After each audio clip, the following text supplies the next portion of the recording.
This episode is sponsored by State Farm. Choices are great. Like with your podcasts, you get to choose what you want to listen to.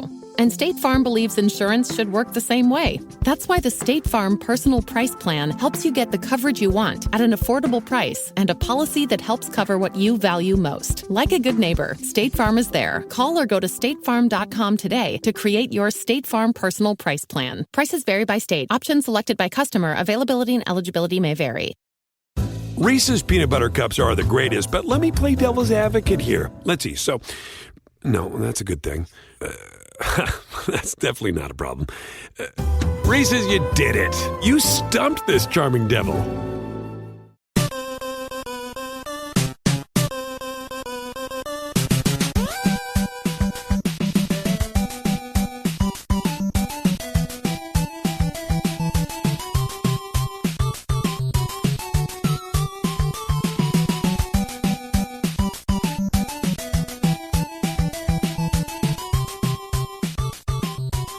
Welcome to the family here on Purple Mafia.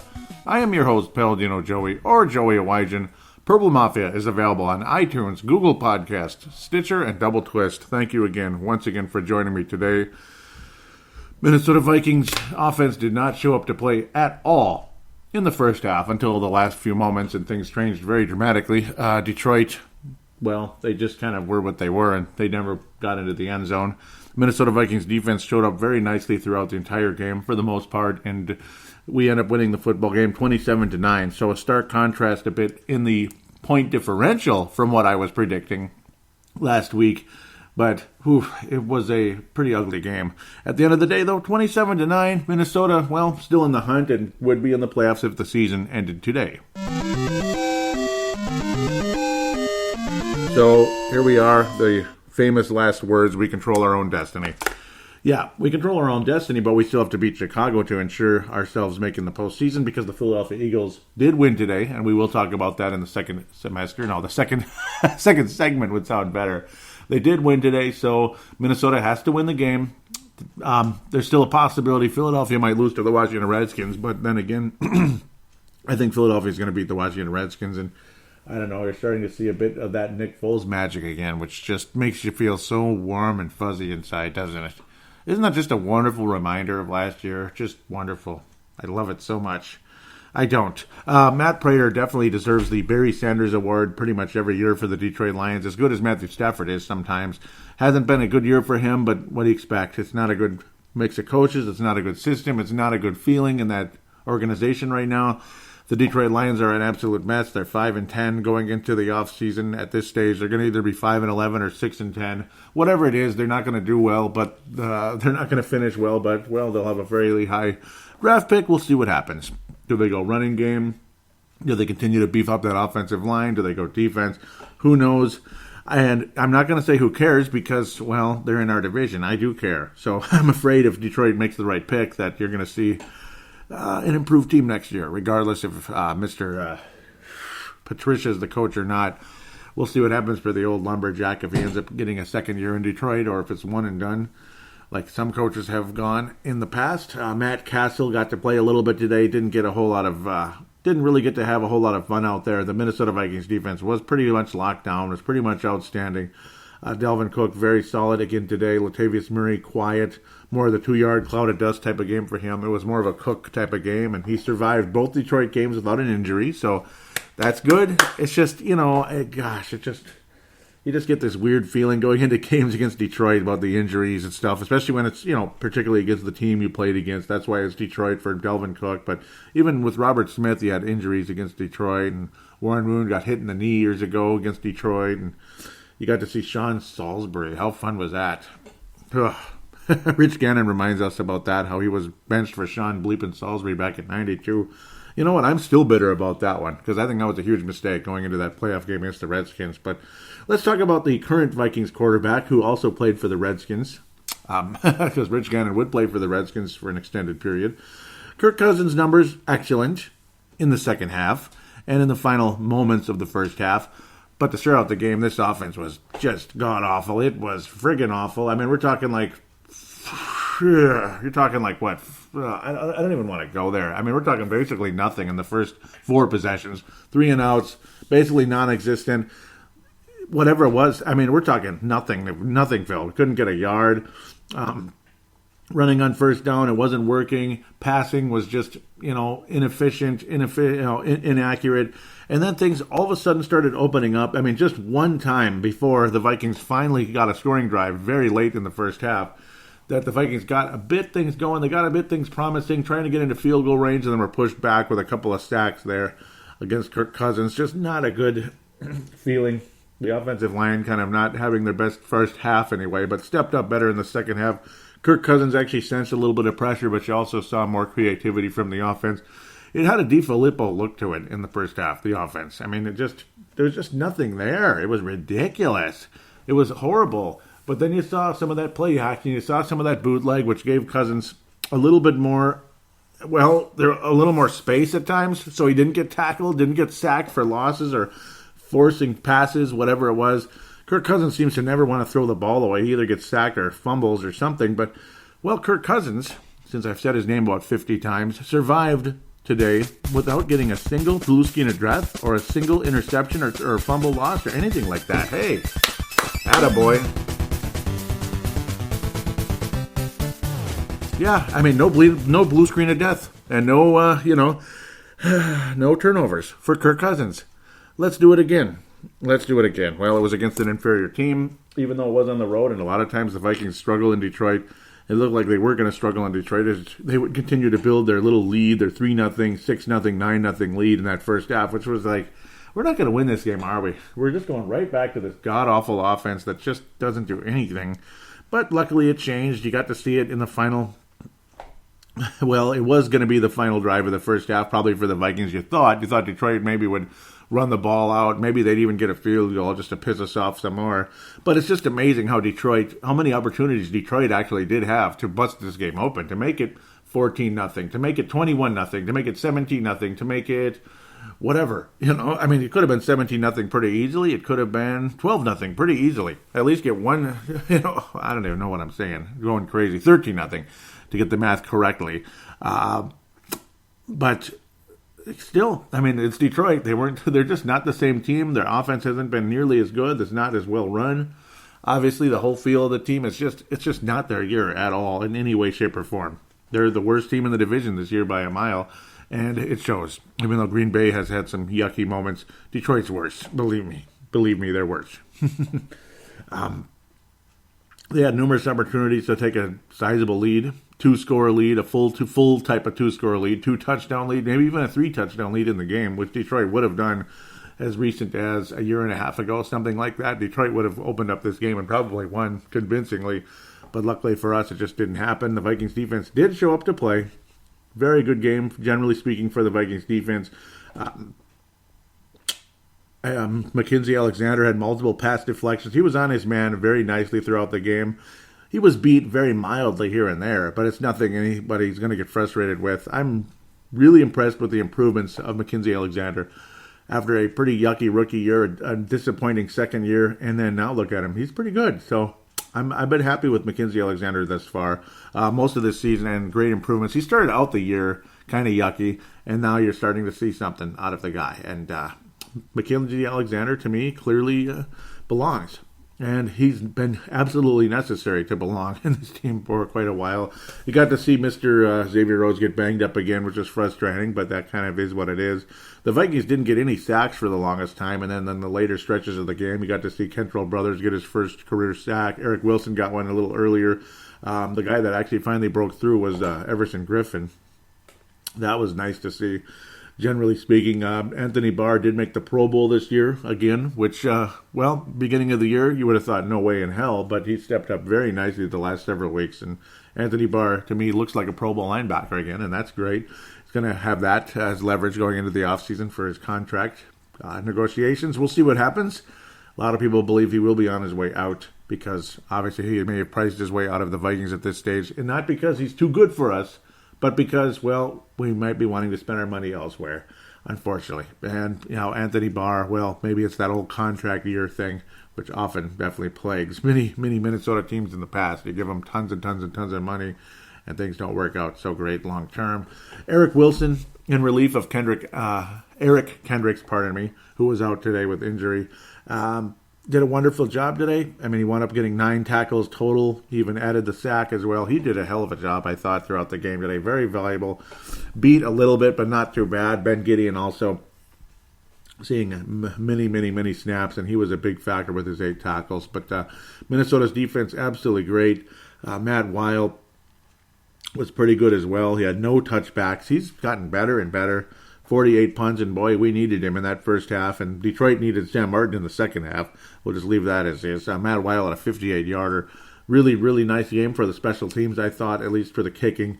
Mr. Bailey made everything again, so he's on a little streak. He made all of his extra points, all 3, and both of his field goals, which were not that far out. They're both chip shots, 24 and 29 yards respectively, but he made them. And they were snapped correctly. And the holder was on the field at the right time, so let's keep that coming.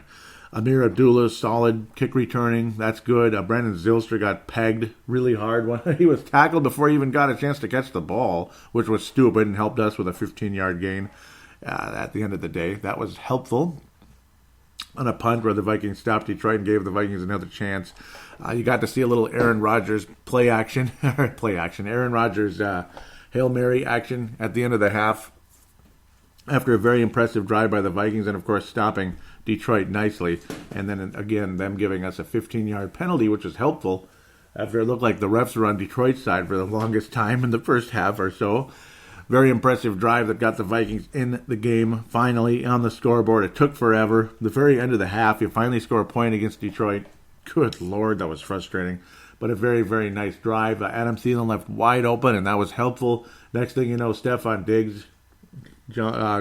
Diggs breaks free into the end zone on the right side, and that was a beauty. Looked too easy. It was wonderful, and that was on the left side, It did look too easy, but it was great, and we'll take it anytime, any place.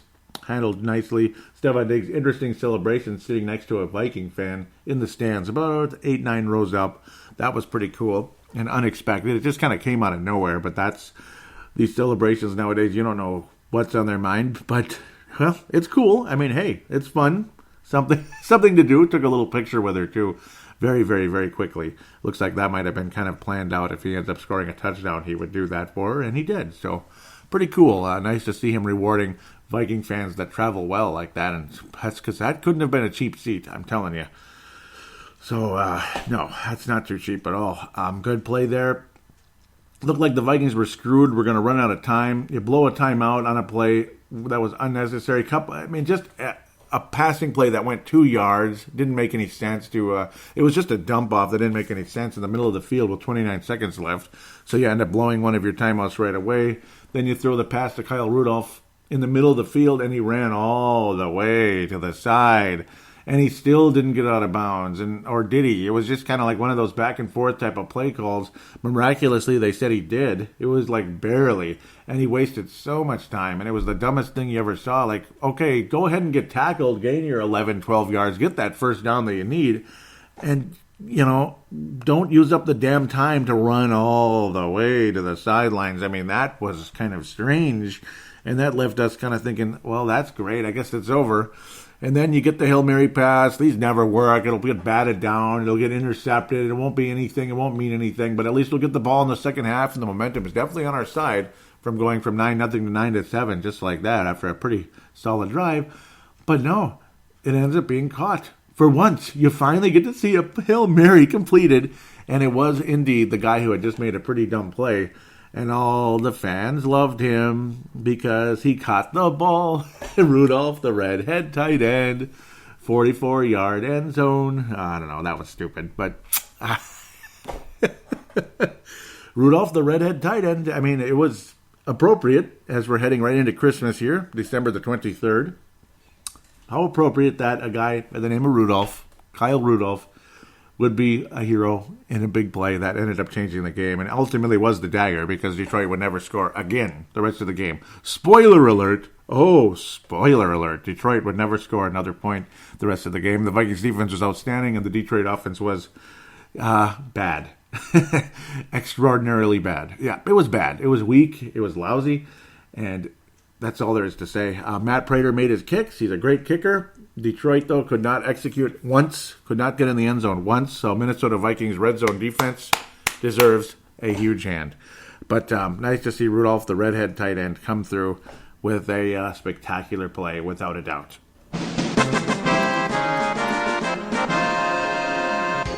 I mean, sometimes it's just a matter of, again, like Jerry Burns said years ago in his 1989 rant, squadron left, squadron fly, squadron left. I guess that would be squadron right, squadron left, whatever the heck it was. Well, it was a squadron, and it flew, and you're looking for a tip pass, a great play, some damn thing, and, well, they got some damn thing, and it worked out. So there's your squadron right, squadron whatever. It was to the right. There was a good pass. It was a great play. It was accurate. It wasn't overthrown. It wasn't underthrown.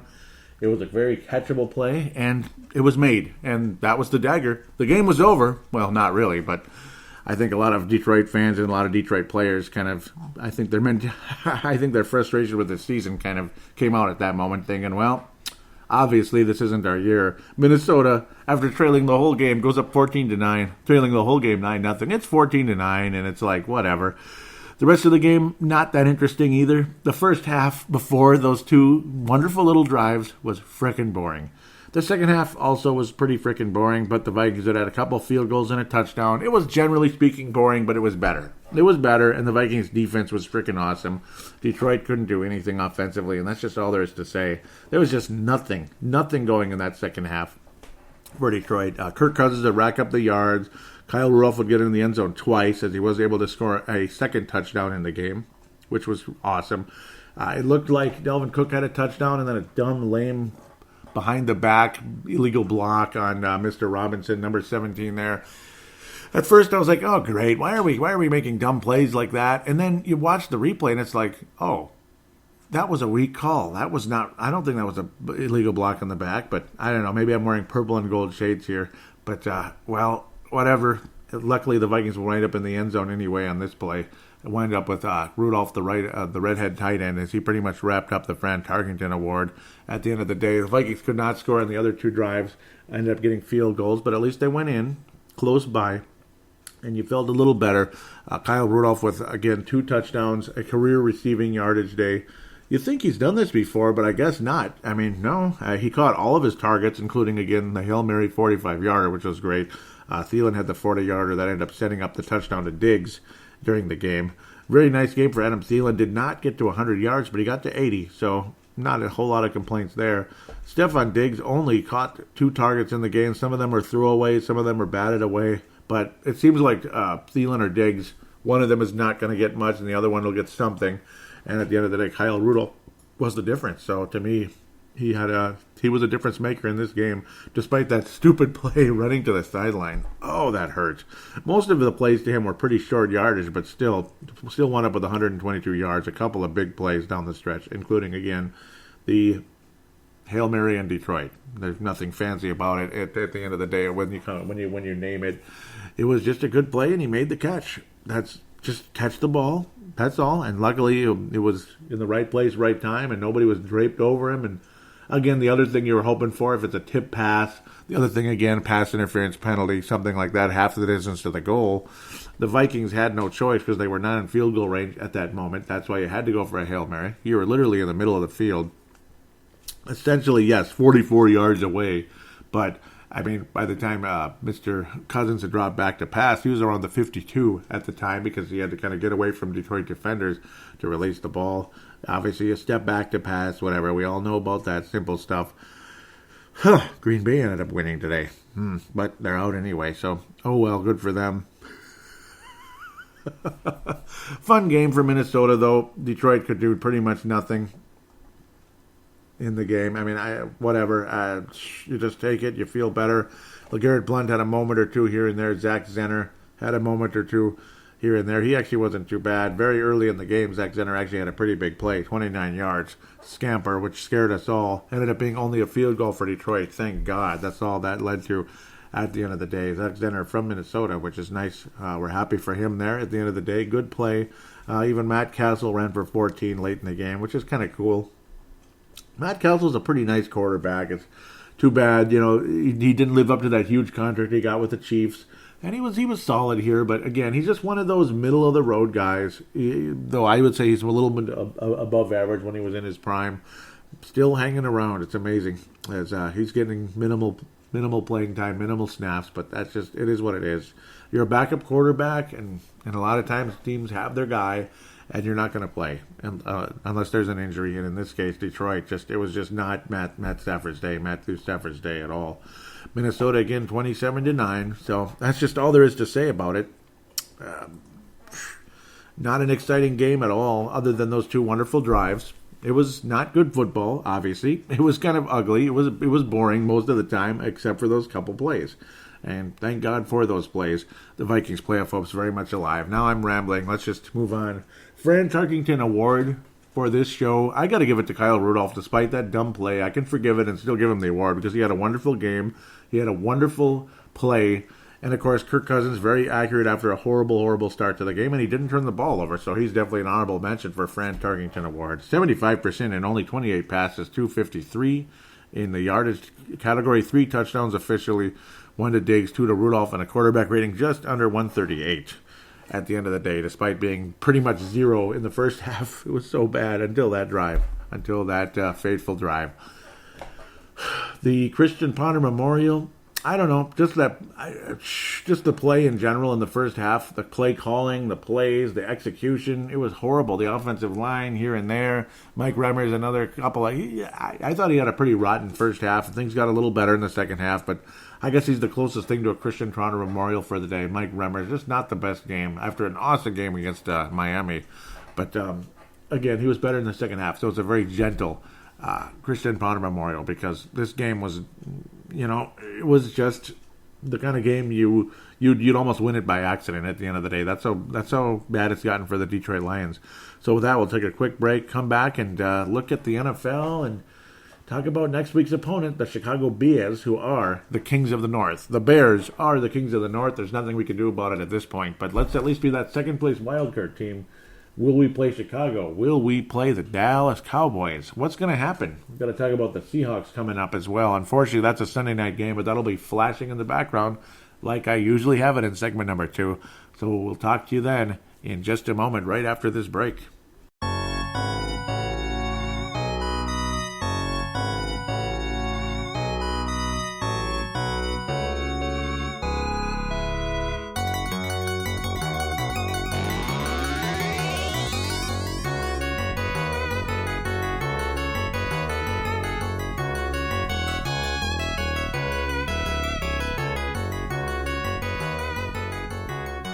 And we are back here on segment number 2.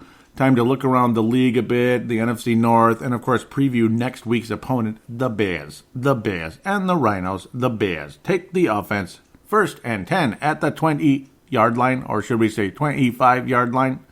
That would be talking football, and we're talking football here. And of course, let's just open up this segment looking at the playoff picture since, well, it's kind of important now. Of course, Pittsburgh Steelers losing by a very narrow margin, allowing the New Orleans Saints now to clinch. Not only hold on to the number 1 seed in the NFC, but they have clinched it. It's all over. New England Patriots, the team we're going to look at first here, they are back in number 2 seed because the Houston Texans couldn't finish off the Philadelphia Eagles today. Just couldn't get the stops they needed to, just like the Pittsburgh Steelers couldn't get the stop near the end there, and of course couldn't hang on to the bleeping ball. There was a chance they were going to tie that up or even win before the end of regulation, but it just wasn't meant to be, and the Steelers' hopes now ride with the Cleveland Browns next week. That's interesting. Let's look at the AFC first and foremost. Again, the Patriots regain a bid for a first-round bye, which is good for them, because their history is fantastic when they have a first-round bye. When they don't, it's not. And, well, it's hard to get to the Super Bowl without having a first-round bye. It's really bleeping hard, but some teams can do it. Denver Broncos did it back in the day. Baltimore did it. Maybe Baltimore's going to do it again.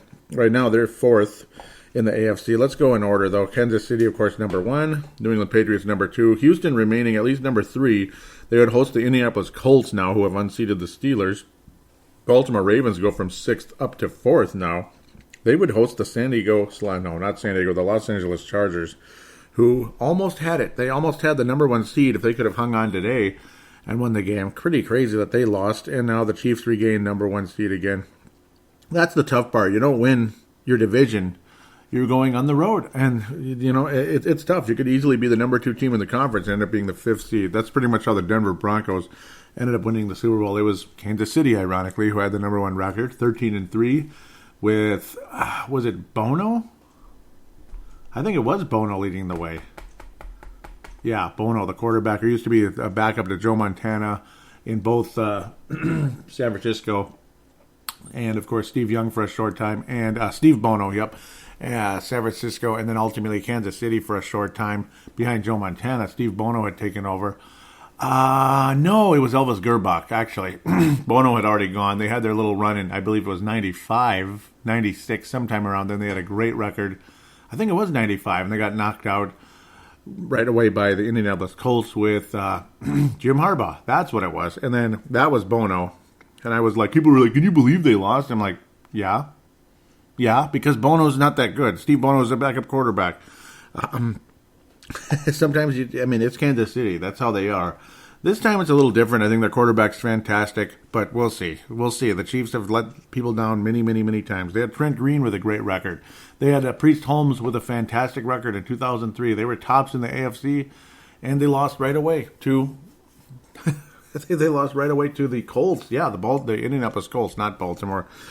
The Baltimore Ravens were the team in Baltimore at that point. The Colts used to reside in Baltimore way back in the early 80s and beyond. But, I don't know what I'm talking about anymore. Let's just talk about the Patriots. And things are taking shape. Too bad for the Chargers. It's tough. It can be done, though. It can be done.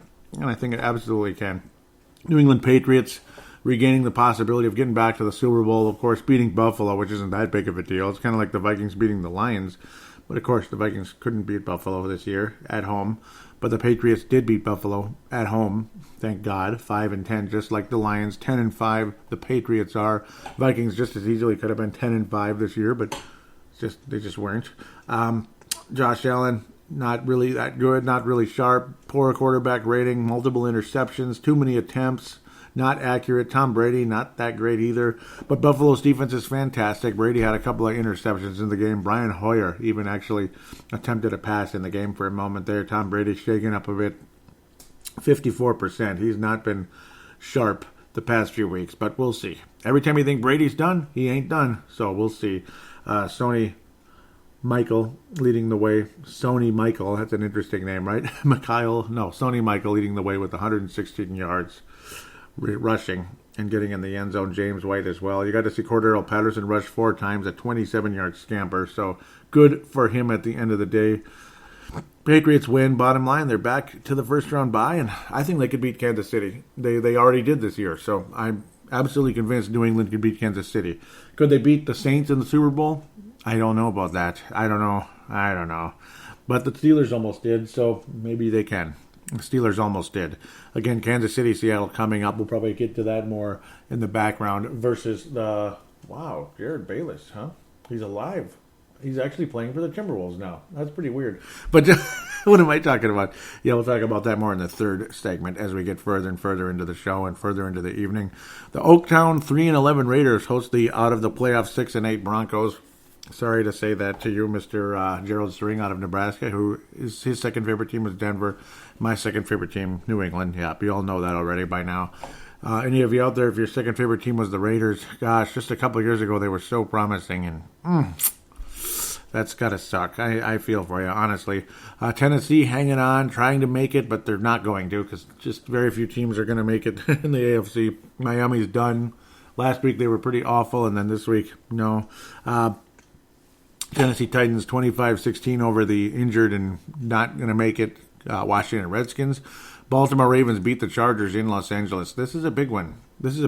Lamar Jackson, fantastic. He is just getting the job done. He is. It's not even like he was spectacular, but I mean, the fact you could get this done in LA is extremely impressive. The problem is the attendance, and I don't know. The fan support in Los Angeles is not what it needs to be for this team. I know you all love the Rams so very much. The Rams are just the greatest thing since sliced bread and everything and all that, despite getting beat pretty handily by the Bears recently. Yeah, I don't know. They won today, but yeah, against Arizona. I mean, anybody can beat Arizona except the Packers. Sorry for that subtle jab there. But Chargers managed only 10 points against that solid, tough Baltimore defense. And Mr. Lamar Jackson starting to look like a first-round pick. Not the greatest game ever, but he got the job done. He was sharp when he needed to be. It just wasn't the Chargers' day at the end of the day, per se, when Phillip Rivers ultimately, he completed the pass to Antonio Gates. They were trying to get something to get going, trying to get back in the game and all that, even take the lead, whatever it was. Antonio Gates ends up fumbling. It sounds familiar, like Mr. It was just devastating. The Chargers were driving. The Los Angeles Chargers were driving. They had a legitimate chance, and then you get a fumble 6. Tavon Young recovered the fumble and took it 62 yards to pay dirt. The Ravens ultimately fail on the 2-point conversion, but I don't even know what's the point. You're up by 12, but I suppose you wanted to get to 14. Duh, that's a full 2-touchdown lead if it's a crazy situation with 2 minutes and 40 seconds left. Chargers had a golden opportunity to actually take the lead late and maybe win the game, but it just was not meant to be, unfortunately. They could not get the job done, down by 12 with 2.5 left. It's kind of like whatever, especially after that. That's got to hurt. So big loss for the Chargers today.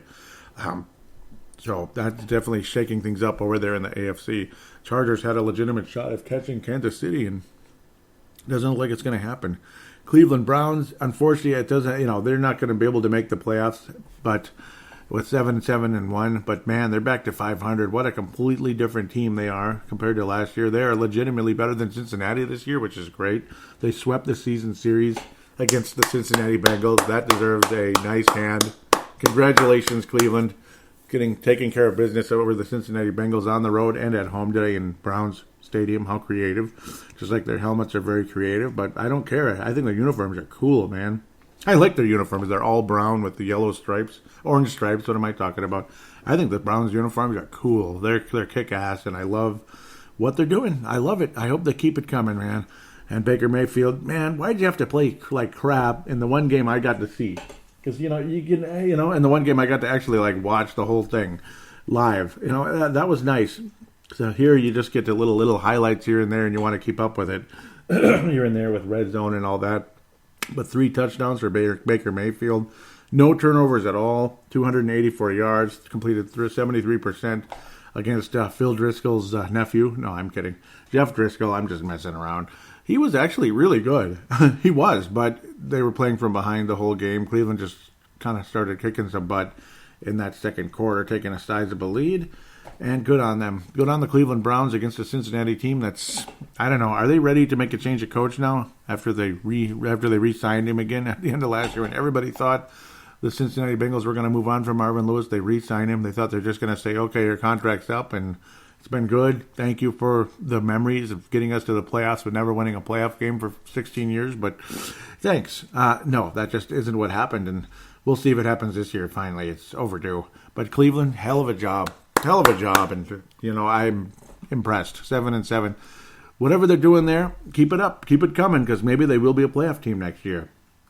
The only thing I don't like is the name of the head coach. It's Greg Williams, and we all know how I feel about the Saints and what took place there, and I'm still bitter about that. And it's funny, Greg Williams, of all people, that's pretty insane when you sit down and think about it. Pretty weird. Hugh Jackson was finally fired on the 29th of October. Greg Williams, of all people. But hey, Greg, maybe he's cleaned up his act enough that he can be there a bit longer. I don't know. There's all kinds of rumors about Bruce Arians possibly being the coach of Cleveland. Does he want to? He had so many health problems. He was awesome with Arizona, though, and maybe he can get things going again with Cleveland. But Greg Williams is doing a hell of a job. Put them in playoff contention for the most part. Just a couple of sucky games here and there, which were frustrating because Cleveland might have had a shot at making it, but probably not now, obviously.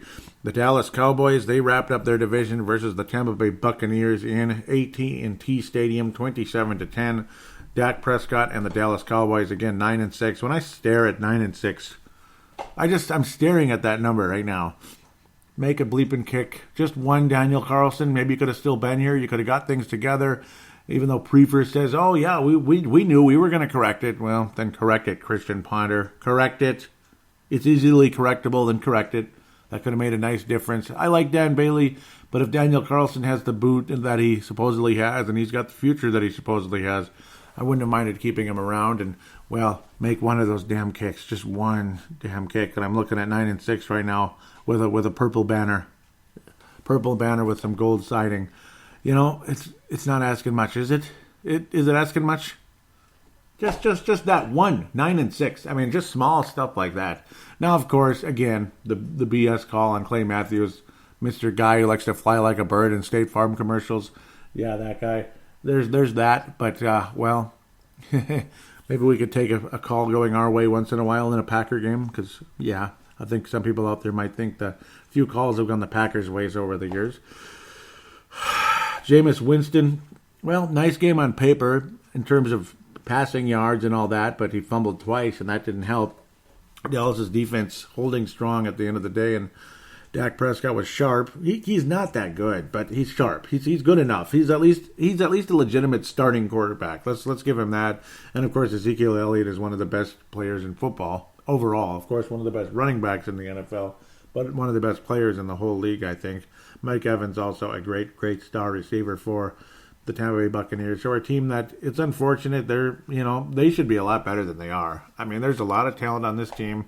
And if somebody can get to Jameis Winston to be better, to be more consistent, be a better decision maker, I don't know. Maybe it's too late. Maybe it's not. I think the talent's there, and the right coach can get him where he needs to be. Indianapolis Colts survived a close one. Pat Shurmur's club, the New York Giants, are really becoming a spoiler here, folks. They knocked the Bears down a couple weeks ago. The Bears easily could have a first-round bye right now if not for that game. I mean, that hurt, including that stupid Packer game at the beginning of the year, which I think the Bears had in their freaking... They had that one made, and they still didn't win because Aaron Rodgers is typical miracle style. Good for him. I mean, Indianapolis almost blew it to the Giants in Lucas Oil Stadium. The Giants are becoming quite a dangerous road team in the NFL. Yes, the pressure's off, but still, it's still impressive. I mean, the Colts almost blew it here. This could have killed their chance. But they survived, barely. The Giants took a very sizable lead early on, a couple touchdown lead. We all know what that feels like, going down 14 early against the Giants. Sounds familiar. Very early, in fact. The first quarter, still. Just like going down 14-0 against Buffalo as quick as we did. Good times. Andrew Luck, again, looking like the old Andrew Luck. Of course, Eli Manning. These are a couple of number one picks. One's just a few years earlier than the other, I suppose, in Eli Manning. But he was sharp. He was solid. And New York's doing a good job. And Pat Shurmur, I mean, hey, they were horrendous last year. They've improved a little bit. Again, there's no pressure in these games. They're just enjoying playing spoiler a little bit because the Giants were out basically like by frickin' Halloween, unfortunately for them. But it's nice to see them playing a little better. And, of course, it's hard to not root for Pat Shurmur. A lot of us miss him, but Kevin Stefanski's doing a decent job, I think. He's got a little bit more of Pat Shurmur in him than John DeFilippo did. That's for damn sure. As that offense works, that style offense works. Running the ball, balanced attack, and, of course, getting rid of the ball quicker. The Florida battle, another one. Of course, Tampa Bay lost to Dallas, but this one's all in Florida. Miami Dolphins, Hard Rock Stadium, and it was it was rock bottom. it was hard rock bottom here for the Miami Dolphins. They only managed 7 points. I know Jacksonville's defense is good, but 7 points. And the Jaguars scored 17 points. 5-10 record, the Jaguars. A team that almost beat the Patriots and almost came to Minneapolis last year to almost play the frickin' Vikings until the Vikings forgot how to play in Philadelphia. But we'll leave that alone. Jacksonville, though, it could have been Jacksonville versus the Eagles. It would have been teal versus teal, kind of. The Eagles are almost teal-colored. Forest teal, I guess. Forest green teal, whatever the heck that you call that color. Miami and their beautiful teal. I like their teal just fine. But unfortunately, they're a team that, coming into last week's game, they just stopped playing. They had some nice, impressive wins to hang on, to have a 7-6 record, and I don't know, pretty much since the get-go last week, the Dolphins are done. And I mean, they are beyond done. Even though they led 7-0 in this game, midway through the first, it was just all Jacksonville after that. And Kai Forbath getting re-employed finally. It took long enough to replace the injured kicker in Jacksonville. So unfortunately, either one of these teams, Kai Forbath, a job very short-lived. It's like getting a little temp job for the holidays, or what I like to call Christmas instead of holidays. I call it Christmas. prefer to. But a nice little temporary job for Kai Forbath. Maybe he'll keep it. Maybe he'll wind up somewhere else. But I like Kai Forbath. I respect him, and I appreciate that. I'm glad at least he got to get back in the NFL, at least for a short time, and hopefully longer coming up. We'll save the Green Bay game, even though it's meaningless at this point. Nice score, though, I would have to say. Nice numbers, but we'll leave that alone. Philly-Houston is extremely important. We'll talk about that right now. And that was flashing on the screen during the entire time. The Vikings game was flashing on the other screen, the main screen, we'll call it. Oh, Houston. Philadelphia was playing well the whole game. They were leading most of the way, but Houston made things super interesting, and Deshaun Watson is just the bomb. He's one of the best future players in the league out there. He passed for 339 yards.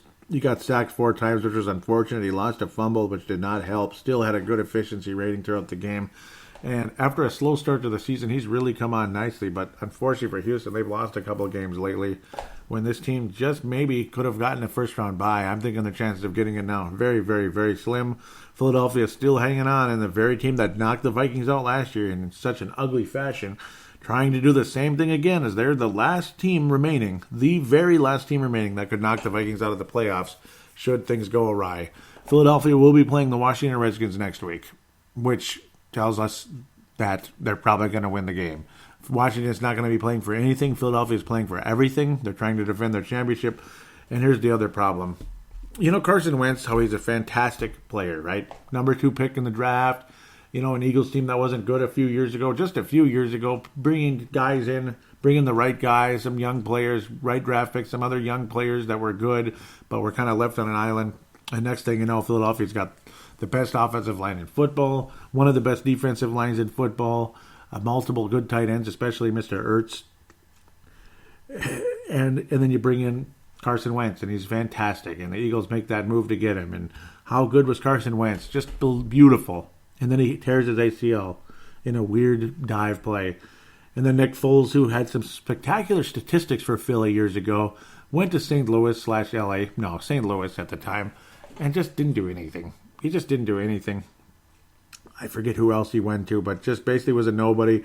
Paul Charchian locally, who's on KFAN frequently, in fantasy football, fanball.com, all that stuff, was in love with Nick Foles coming in here to be our backup quarterback, and I thought he was right. I mean, the efficiency was there. But there's only one place this guy plays well, and it's Philadelphia. And that son of a gun is the quarterback of the Eagles right now, because Carson Wentz is banged up. And what's happening right now is, well, yeah, this has happened before. I'm experiencing deja vu. It's happening again. I mean, this guy's passing all over the field like there's just nothing there. He is slicing through everybody. He passed for almost 500 yards today, including 4 touchdowns. He did fumble a ball. He did get an interception in the game because he's not perfect. But he's looking like the same guy who passed for about 500 yards in the Super Bowl last year and about 500 yards against the Vikings this year, in the 2 weeks before that in the NFC title game. And here we go again. After Nate Sudfeld attempted one pass, and it looked like Foles was banged up. Back in he went, and you thought there it was. Philly's done. The Vikings are in. We don't have to worry about that anymore. You just want to maybe improve the record a little bit, finish strong. It's good that the Vikings will have something to play for next week. But it's bad that if things don't go well and Philly wins, which they probably will, well, bye-bye birdie. I mean, at least we'll have a higher draft pick, I guess, which is fine. We can get another Anthony Barr. We can get, well, let's focus more on a guard. I hope a guard would be nice. Maybe a tackle. We'll see what happens, but probably a guard at this point. But Philadelphia is looking like that team again. A little too late, but hopefully it is too little too late, but it isn't too little too late yet. And they tore up that Houston team down the stretch. Even though Houston still managed 30 points and played a phenomenal game, Philadelphia was just that much better because of Nick Foles. That Nick Foles and Doug Peterson connection is something I just can't even believe. Forget about John DeFilippo, and further proof that John DeFilippo had nothing to do with Nick Foles' success. Maybe some, but not much. Not enough to tell me that it was him that basically fixed everything. Nick Foles could already play, and he's become Philadelphia's Eli Manning, we'll say, where he had some mediocre moments, in the regular season here and there in years past as the quarterback of the Eagles, but then here come the playoffs, and it's lights out. Let's talk about Carolina and Atlanta. Atlanta, who has underachieved all season, is winning a couple games late just to patch up their record a little bit after they lost their 9th game 3 weeks ago. They've won 2 in a row. Good for them. 6-9 on the year. And Carolina's lost about 15 in a row, it feels like. No, they were 6-2 at one point. They've lost 7 in a row. Adios, Ron Rivera. That's it. And I'm not making fun of his heritage. I'm just using that word accidentally. I don't even mean it that way. Trust me. But Ron Rivera, it's over. He's a hell of a coach, and he was a great defensive coordinator for the Chicago Bears when they got to the NFC title game against Green Bay in 2010. But it's over. Carolina's done, and boy, done and dusted is the word. Kind of sad. Taylor Heineke got to play, though, and that was cool, but unfortunately, it didn't matter a whole lot. He got to complete his first touchdown pass of his career, but he threw 3 interceptions, and he wasn't very good. He did have 274 yards passing, which is great. Some guy named Kyle Allen completed 4 passes as well, but who cares? Let's just move on. And my guy, Brian Hill, drafted by Atlanta last year, had only 12 yards on the season, and he had a good game. The guy out of Wyoming, remember Brian Hill, who I talked about very affectionately in the past, had only 37 yards last year on 11 attempts. Very minimal sample size for the poor guy. Barely even got to play the whole damn season. 11 rushes, 4 rushes this year. Brian Hill. He eclipsed the century mark today on only 8 rushes. He ran for 60 yards, did not get in the end zone, and of course he fumbled once. So that sucks to see. But he still managed to get 115 yards on the ground. Brian Hill. That's a guy I would not mind the Vikings acquiring. Say if you end up losing Latavius Murray because, he deserves a raise, he does, and another team offers him a decent amount of money. Brian Hill, baby, about 220 pounds, 6'1", big guy who can play a little bit. That's somebody I would at least look at. I know you think, oh, give me a break. He's nowhere near Latavius Murray. Probably not right now, but I think he's got a future, and I really liked him with my Wyoming. So there I go, going on and on about this guy, but I like Brian Hill, damn it. And I liked him going into the draft that year. Los Angeles Rams before he finally, and of course the Saints game. So LA Rams, and then we'll finally get to the NFC North a little bit. LA Rams 31-9 over Arizona. Larry Fitzgerald, is he nearing the end? I have no idea, but the Rams needed this win like they need to breathe. And they're going to probably hang on to the 2 seed and hang on to the first round bye. We shall see. The chances are still pretty strong, though, of doing that. Just imagine if they lost to Arizona today. But this is a team that had a fairly easy schedule for a division champion last year. 12-3 are the Rams. 3-12 are Arizona, and that's all. I mean, I don't want to keep talking about that. Who cares? New Orleans over Pittsburgh, a back-and-forth game. Pittsburgh played a whale of a game. New Orleans played a whale of a game. Back and forth. The Steelers in New Orleans. I mean, and this is what annoys me about the bleeping Saints this year. Every one of their games that was a very difficult opponent just happened to magically be at home. And it's just like, seriously? Like the Rams and Pittsburgh Steelers. I mean, you could go on and on about that. And it's just like, seriously? The Rams, the Steelers. There have been some others. Of course, they lost to Dallas earlier this year on the road, which was good. I mean, that was nice to see. But, well, that game doesn't mean anything anymore. They're number 1 now, unfortunately, at the end of the day. And it's funny, too, how earlier in the season, they barely lost to the Browns by only 3. I'm trying to see some of the Rams game was at home. The Eagles game, they killed them. And, of course, the Steelers. So it just figures that some of their toughest opponents were at home. But, I don't know, it is what it is. They did a hell of a job this year. At the end of the day, did the New Orleans Saints. It's also crazy that they lost to the Buccaneers in their season opener. They lost to the Bucs at home. That's pretty funny. But still, boy, one little loss. It didn't mean as much as some of us thought. So that's the end of the day how things go. Let's move on. I'm dragging it too long. I don't want to talk about the Saints. But, well, I'll look at it for 3 seconds. But definitely an entertaining game. Some close calls. Michael Thomas in the end zone. I guess, they initially said that he was down at the 1. He was in, and barely. But, I mean, barely in. It just kind of is what it is there. Ben Roethlisberger looking like the Roethlisberger of old. He didn't turn the ball over, almost 400 yards, 3 touchdowns. Breeze only 1 touchdown, but still very sharp and accurate when he needs to be. So we'll just kind of have to let that go as is for now. Let's look at that crappy Packer game before the Bears game. And, of course, the Vikings played Detroit, so it is what it is. And let's move on to the Bears. Of course, the Bears, we have to wrap up last of that. That's next week's opponent. Green Bay, 44-38 over the Jets. We're happy for them. Sorry this is going long. Just had a lot to say as we head into the postseason. I'm enjoying it, can you tell? Sam Darnold, this is one of his best games of the season, and against a Green Bay defense that stinks big time. But the Jets, gosh, they were 3-3 when they played the Vikings. Do you remember that? 3-3? They're now 4-11. I mean, that's embarrassing. Like 1-7 since then. Since that blustery flurries, flurries in the sky. Beautiful day there in New York. I love seeing those flurries come down. But Sam Darnold, he had a great game, but boy, 38 points for that Jets team, and they still couldn't get the job done. Jets defense was decent at one point in time, but Rodgers passed all over him for about 450 yards. Jamal Williams ran for almost 100, and they had an easy day on the ground. Almost 7 yards a carry. Even Aaron Rodgers rushed for 2 touchdowns in the game, so he's regained his mobility. Green Bay ends up winning 44-10, 6-8-1 on the season. Packers trying to finish with somewhat of a respectable record as they look to hire their new coach. San Francisco hosting the Chicago Bears. They almost pulled this thing out. I mean, what's up with the Bears playing to the level of their opponent here? Just like the Giants game. They only managed 14 points. San Francisco's defense is decent, and this game got a bit chippy, too, with Richard Sherman going against Chicago Bears receivers, multiple people getting ejected in the game. Pretty entertaining, to say the least. Richard Sherman's a jackass. I've never been a fan. 49ers 4-11 on the season. They need something. They have their quarterback, if he's freaking healthy. We'll see what happens there, but they could use a lot of other things. Nick Mullins is a pretty good backup, though, but he ain't no Nick Foles. Jordan Howard's solid on the ground, but it was kind of a passing day, I guess. It wasn't much of anything. Mitchell Trubisky was extremely sharp in the game, except he lost a fumble. God, he always finds a way to turn the ball over, doesn't he? Sounds familiar. Completing, though, 25 of 29. Again, an ugly game, but he was solid in the game. Mitchell Trubisky wasn't necessarily the reason why the Bears almost lost the game, except for the damn fumble.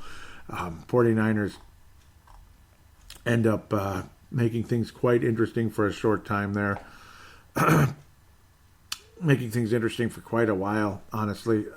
They had a 6-0 lead at one point. San Francisco ended up leading 9-7. At the end of the half, they were able to nail a 23-yard field goal because they just could not get in the end zone and were running out of time. The Bears ultimately score early in the third quarter, and that was kind of it the rest of the way. It's almost like they're just trying not to get hurt and just kind of maintaining. They figure San Francisco's offense sucks so bad, and our defense is so phenomenal, we don't really have to worry too much. Just shut them down. We'll hope for the best. Try not to get anybody important injured and get out of here with an 11-4 record, and the Bears did that. But they need things to go their way. They need to beat us, and they need the Rams to lose next week. So it's going to be interesting to see what takes place for the Bears to try to get that number 2 seed. Though I do think they're good enough to win a road game and knock somebody out and get to the NFC title game. Are the Chicago Bears. Can the Vikings do that? I don't know. I hope so. I know the Rams' opponent was a pretty weak one. Yep, it's San Francisco in Los Angeles. So, well, if you want, I'd rather see the Bears win the NFC than the Rams. But then again, I'd rather see the Rams 10 times over the Saints, though. It's unfortunate that the Rams blew it at home against the Bears, but it is what it is. And, of course, the Rams could not win in New Orleans. They had their chances, but it just did not happen. The Rams lost to both the Saints and the Bears. So a lot of ways you could say the Saints and the Bears are both better than the Rams this year, despite the Rams at the time being the number 1 seed, and they had been until that game.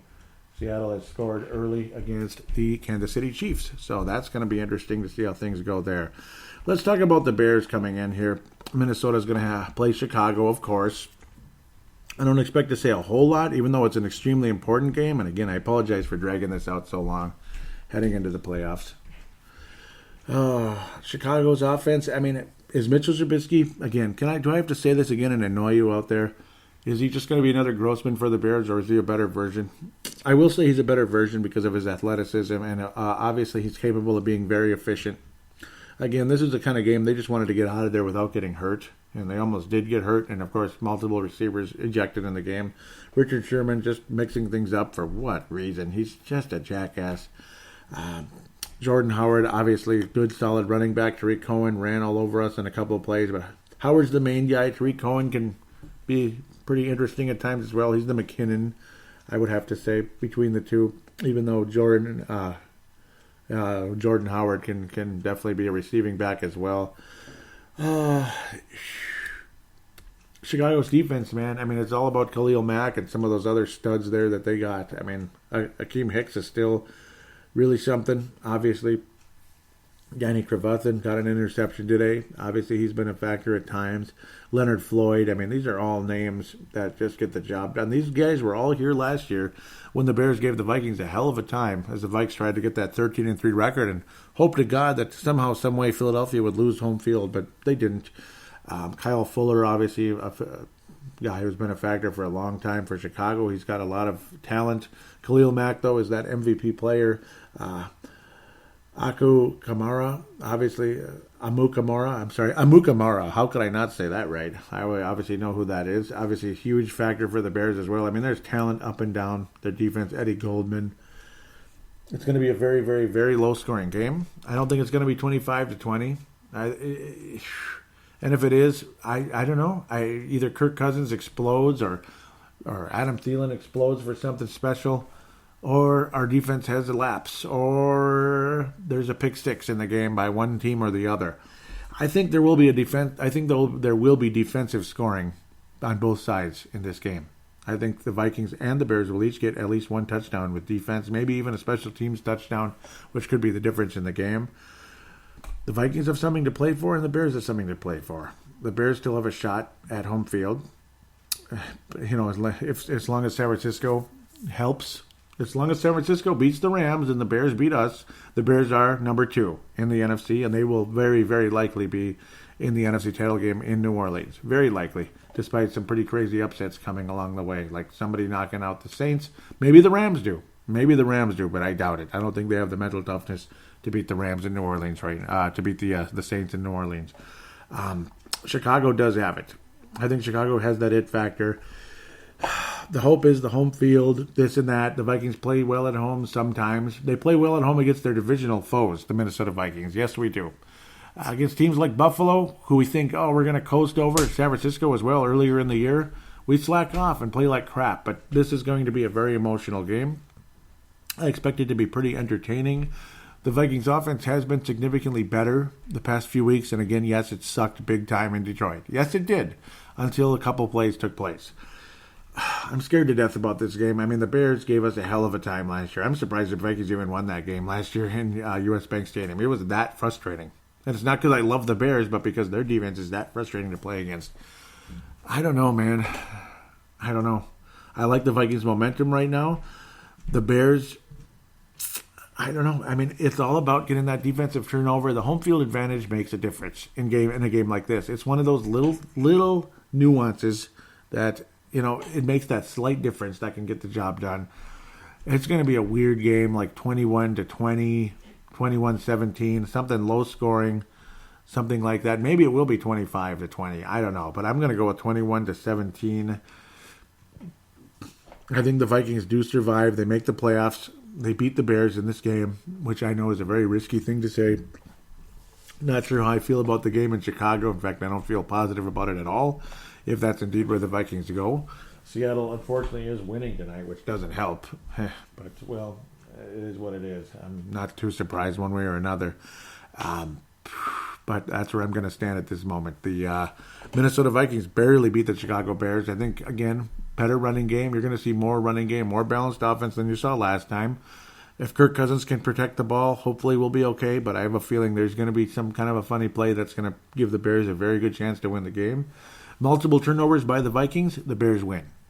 One turnover, the Vikings can still win as long as you can get to Mitchell Trubisky to make some big mistakes, and I think he will. I think that's the difference in the game. I think that's the true difference in the game is Mitchell Trubisky coming into US Bank Stadium against this defense will be the difference. I think the Vikings turn him over multiple times in the game. Maybe one fumble, one interception, or multiple interceptions, and I think that's the reason why the Vikings escape and survive.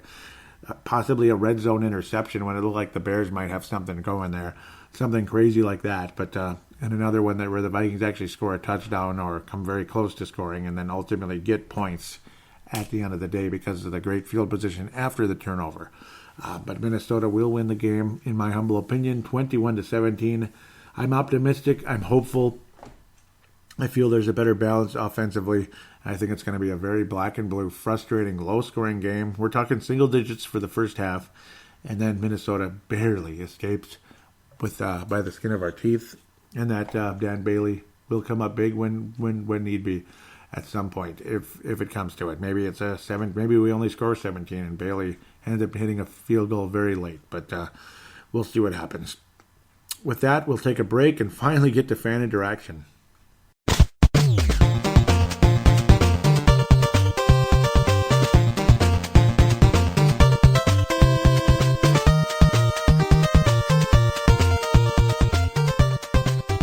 And we are back here on Purple Mafia, segment number 3, fan interaction. Let's get going.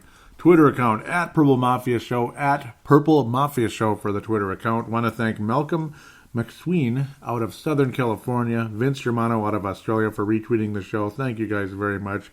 Balanced Offense, episode 282 was that one. Thanks again, guys, for that and passing it on to your friends like that. So, we slide up here to meet up with the guy out of Northern Scotland. That would be Dave Martin, Northern Scotland. Thank you very much. Always love hearing from this guy.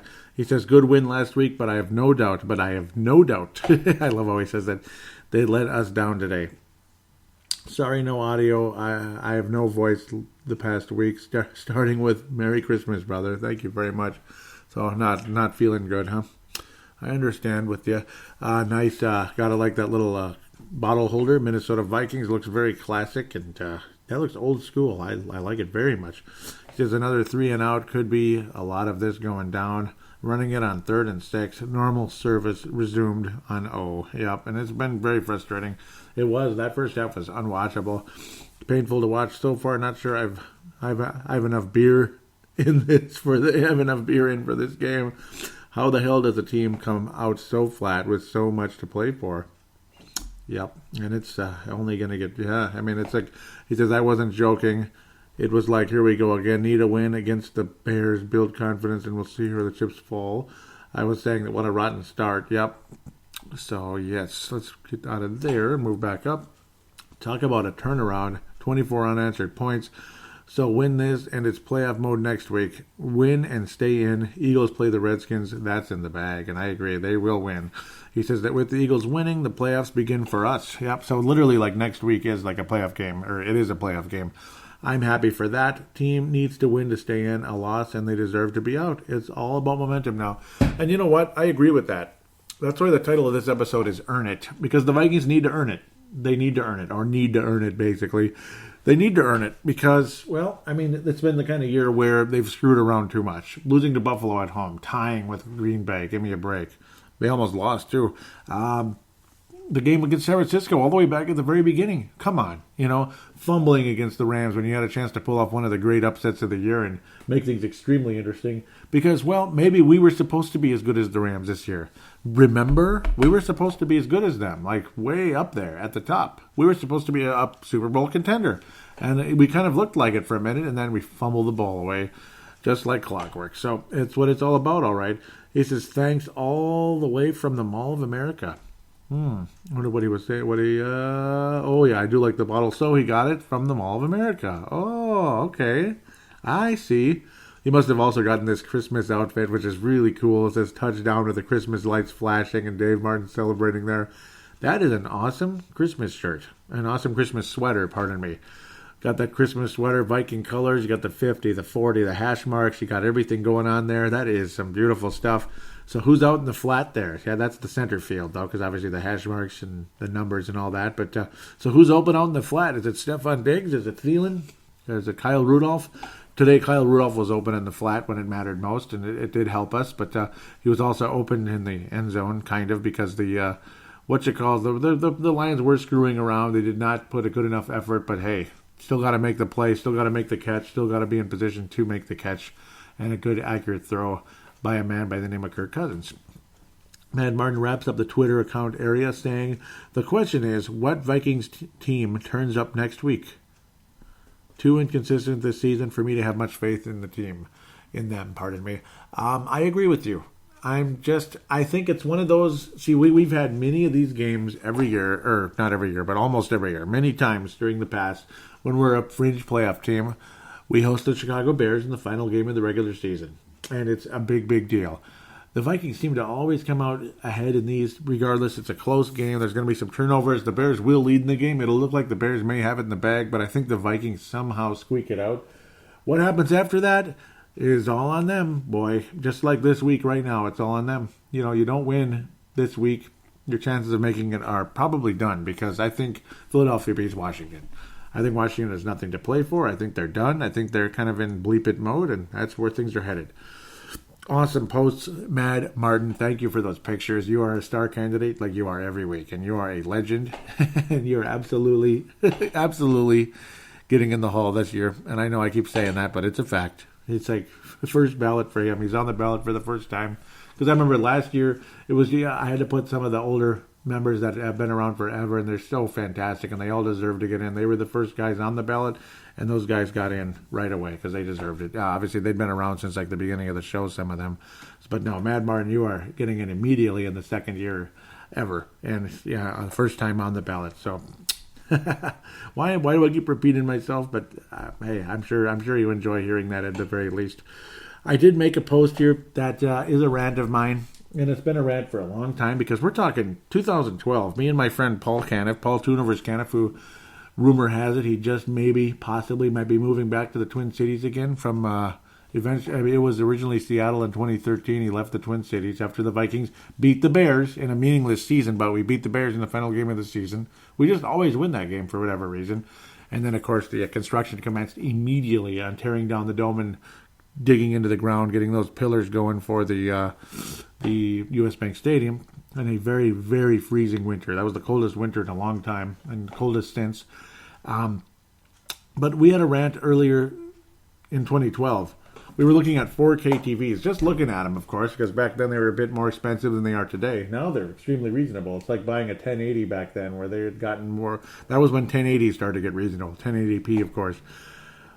And we looked at the TV, and it's like we're watching San Francisco, Green Bay, I think it was. It was San Francisco somebody. Anquan Bolden was on the 49ers. That might have been 2013, because I know Bolden was on the team. So it was 2013. We're looking at the TV. Big, beautiful thing. And the video quality looked like garbage. Why did the video quality look like garbage? Well, because every bleeping channel was 720. Because it's not the TV's fault. It's because Fox, ESPN, ABC are still 720. In 2013, we looked at it and we're like, okay, when are they going to get that updated? Because 1999, 720 looked like, wow, you're looking through a window into alternate reality. It was that good. And then 1080 improved on it, blah, blah, blah. Now, luckily, CBS and NBC have 1080i, but it's not as good as 1080p. And, of course, no 4K. No 4K. Yeah, 4K TVs have been around since, 2010, 2011, 2012. Yeah, regularly. And they became much more reasonable the past couple of years, so it's easy to get them now. 4K. I'm holding a Note 8. This has 4K video quality. It's a 4K screen. I had a Note 5, 4K. What is going on, Fox, ESPN, with 720? What's going on, guys? Phones, not TVs, phones have 4K video quality. Phones. And these channels can't catch up with it? Why? Who out there? Raise your hand.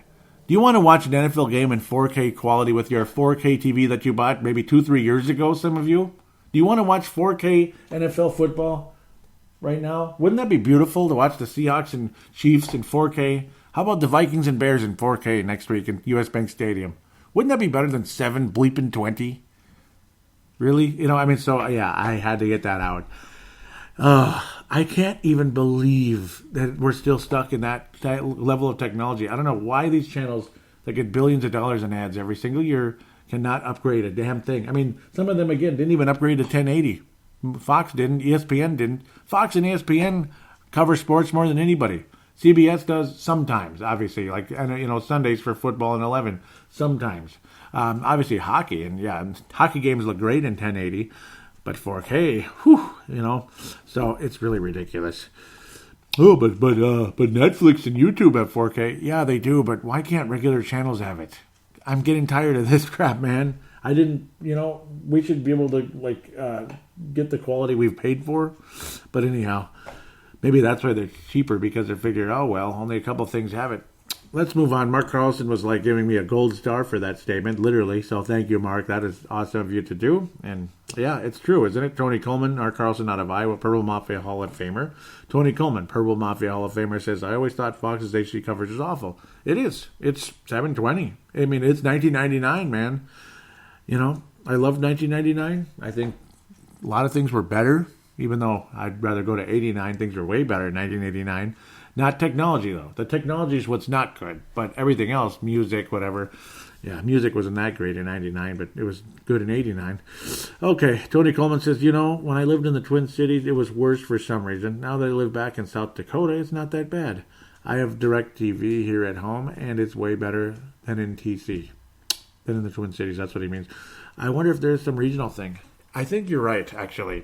And I do think DirecTV is actually a little bit better, too. I think the picture quality is better on that than frickin' Comcast. Comcast costs up the wazoo. And, yeah, it looks like garbage. What's really annoying about Comcast, too? It's still got 60 hertz. 60 hertz. 120 is what everything should be, 120 hertz. Anything above 120, it looks kind of weird. But it should be. God dang it, it should be. Eric Mustard, also from South Dakota, says they're still figuring out how to monetize higher definition. Once they do, you'll have the option to watch in UFHD for a price. So yeah, see, they just raised the price again.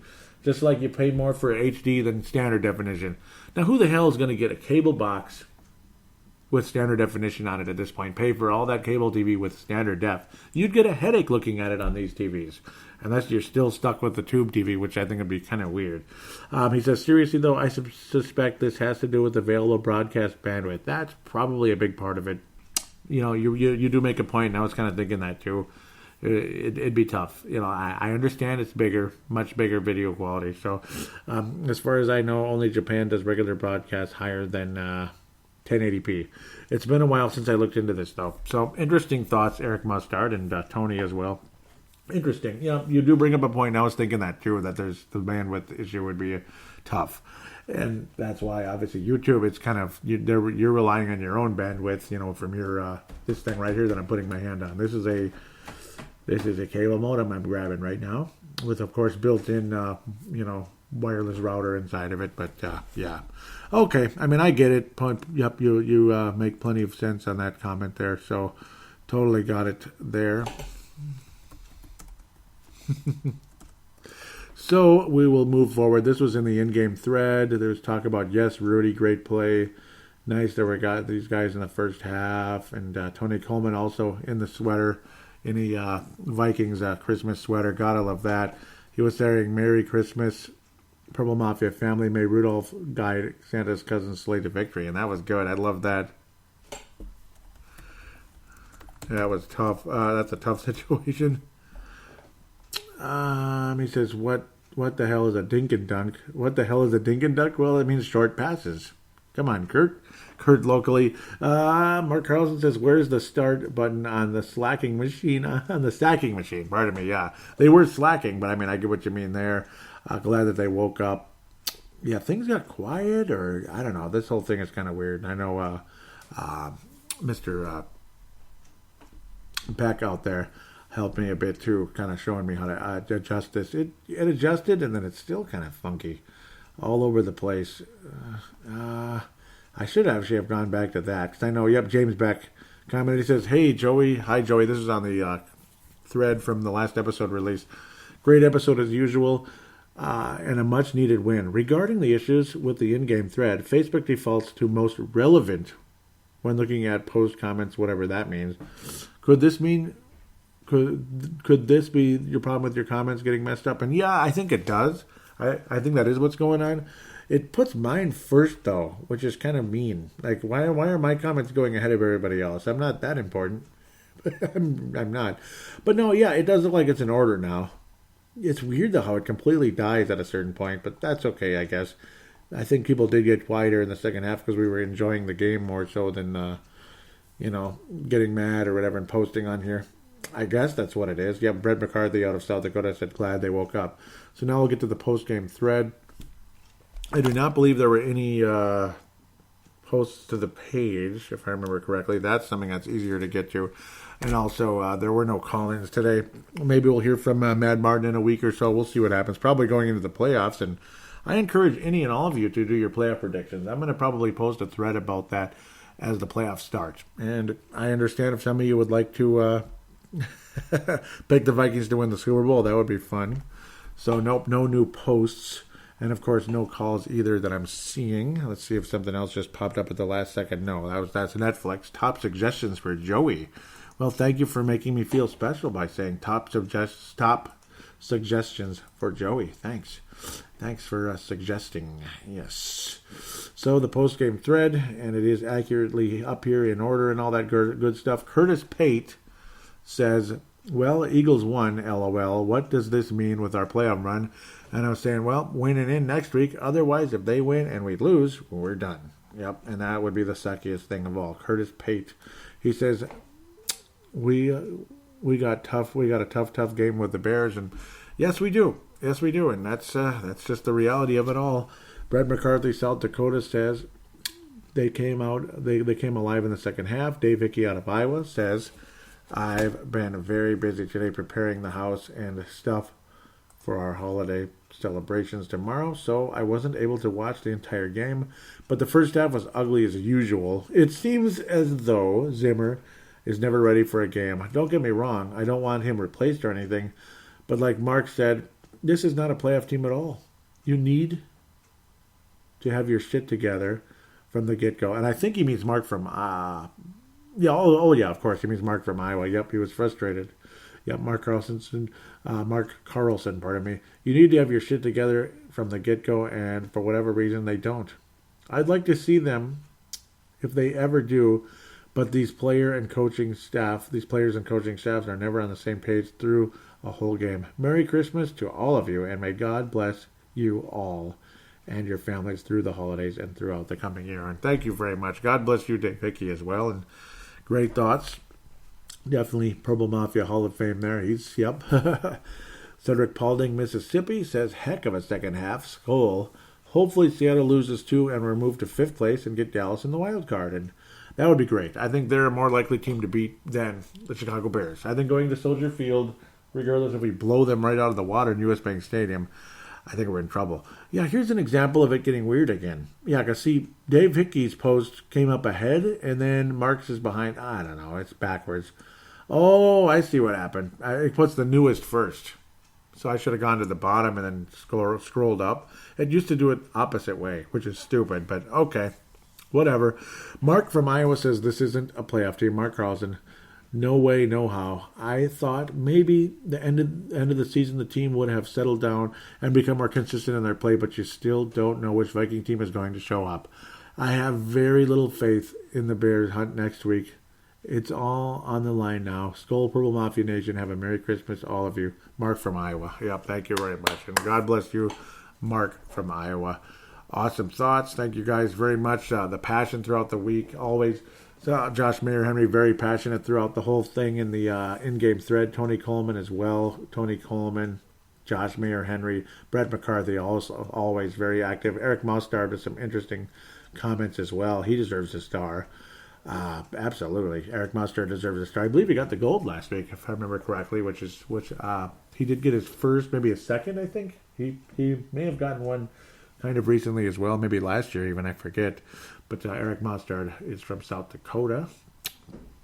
So, are we going to pass out the awards for this show? I better do it right about now here, ending the show. Gold star for this episode? I'm going to give it to both Dave Hickey and Mark Carlson are going to get the gold stars for this episode. It's going to be an Iowa heaven today for you guys. Thank you very much. Silver star, Eric Mostard and Mad Martin. Bronze star, definitely Tony Coleman and Josh Mayer Henry, and Brett McCarthy. All of you guys. Cedric Paulding deserves a bronze star too. Obviously, always consistent, always on here, and always got something, always got a nice take as well. I love Cedric Paulding. I know he deserves stars all the time as well. Thank you guys very much for being a part of this show, and I want to wish all of you a very Merry Christmas. I know most of you celebrate it, so I feel confident saying that. I'm not a political correct guy. I'm a big guy. I'm a big backer of the words Merry Christmas. I'm not a fan of every channel all the time saying Happy Holidays, Happy Holidays, Happy Holidays. I think it's okay to say Merry Christmas. I do. It's also okay if you want to be, inclusive, so to speak, to say Merry Christmas and Happy Holidays. That way you can be inclusive without, wiping out Christmas, which I think it kind of is. Maybe you don't mean it when you're saying that, but it feels like they are sometimes. I don't know. Just don't be afraid. You don't have to be too afraid to say something that you've been saying since you were 4 years old. When we were 4 years old, we said it, and nobody got offended. And you know what I mean? And I mean, adults said it when we were 4 years old, not just 4-year-olds saying it, because nobody's going to get too offended at what a 4-year-old says. Just had to get that out there. So to all of you out there, Merry Christmas and Happy Holidays. So there it is. There it is. I'm not trying to kick anybody out of any type. I'm not trying to be not inclusive. I'm not trying to push people away in any way. I'm just trying to say, hey, it is Christmas. Just say Merry Christmas. It's okay. Nobody has to get offended by that. So God bless all of you. God bless you all, everyone. Just like Tiny Tim would say in A Christmas Carol many, many, many, many years ago in the classic movies and, of course, the book many, many, many years ago, A Christmas Carol. So with that said, again, I'm glad, I'm grateful as all heck that the temperature dipped significantly. Not that much, but enough that we're seeing snow flurries again, and that, well, at least we're going to get a marble Christmas. You know how I'm dreaming of a white Christmas, and then there's I guess it's going to be a brown Christmas, this and that. This year it looks like a marble Christmas. What's a marble Christmas? Well, think about it. Look at that steak you might have made, or you're going to make that prime rib or whatever royal rib roast you're going to make on Christmas Day. A lot of people are making that kind of beef. What's marbled beef look like? There's some white and there's some red, right? To say right now, there's some white and there's some brown, green, whatever the heck we call the grass this time of year. That's what a marble Christmas is, because it's partially melted from before, and now it's nice and frozen again, and a little bit of flurries added, a little bit of candy coating snow that came the last evening if you're around in the Twin Cities. So we'll see what happens. In Iowa, it sounds like there's not much snow, and I feel for you, Mark, and Leland, and of course Dave Hickey. I feel for you guys when it comes to that. But yeah, I like winter to be winter. I understand you don't want it to be 40 below, but 40 below happens. If it does happen, it's for like a day or two. For at least it's not 20 below when it's like 80, the temperature's 80 and the dew point's 75. I don't want to hear at least it's not 20 below, because the humidity tends to linger in the summer, and 20 below does not linger. Cold lingers during the months of winter because it's winter, but 20 below, no. That happens like for very short stretches, and then the temperature gets back into semi-reasonable range generally. So, yeah, that's always a silly argument. There I go, getting all weird and philosophical here, so I apologize. Philosophical and nonsensical as well, but I guess that's how Purple Mafia is in the closing minutes of the show. It's nice to get the Christmas season again and have the traditional old Fezziwig Samuel Adams ready to go on Christmas Eve. That's fun. It's not the best beer in the world anymore. I used to think it was the best beer there is, but then you see all these craft beers that, over the years, including Celebration from Sierra Nevada, which is just legendary. So, but I like to keep tradition going, and that still is a very special beer for me. Just one little 12-ounce bottle called Old Fezziwig in the Winter Classic Samuel Adams, a 12-pack. So, great stuff. All of you, God bless you. We'll talk to you next week, and we'll wish you a Happy New Year then. But until then, Merry Christmas and Happy Holidays.